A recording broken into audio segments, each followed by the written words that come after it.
ব্রহ্মবৈবর্ত পুরাণ ব্রহ্মখণ্ডের ১১ অধ্যায়।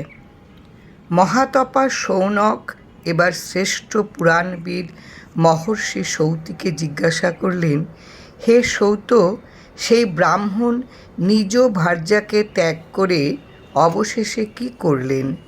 সেই অশ্বিনী কুমারের পুত্রই কোন নামে প্রসিদ্ধ এবং কোন বংশে জন্মগ্রহণ করেছিলেন, এইসব বিস্তারিত বর্ণনা করুন।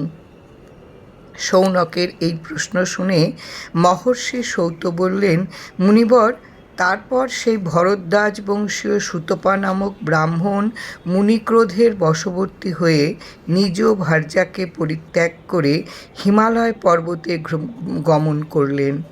সেখানে গিয়ে লক্ষ বৎসর ধরে শ্রীকৃষ্ণের উদ্দেশ্যে তপস্যা করলেন।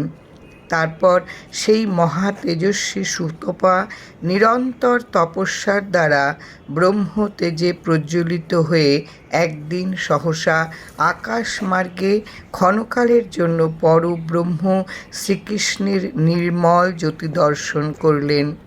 তখন সেই ব্রাহ্মণ পরমাত্মাকে প্রকৃতি থেকে পৃথক দেখে আনন্দিত চিত্তে তার কাছে মোক্ষ প্রার্থনা না করে কেবলমাত্র তার দাস্য ও ভক্তি বিষয়ক বর প্রার্থনা করলেন।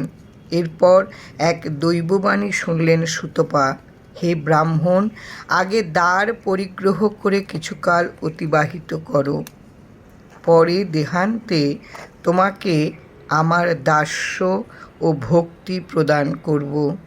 পরে সুতপা দ্বার গ্রহণের অভিলাষ করলে স্বয়ং বিধাতা তাকে পিতৃগণের মানসী কন্যা অর্পণ করলেন।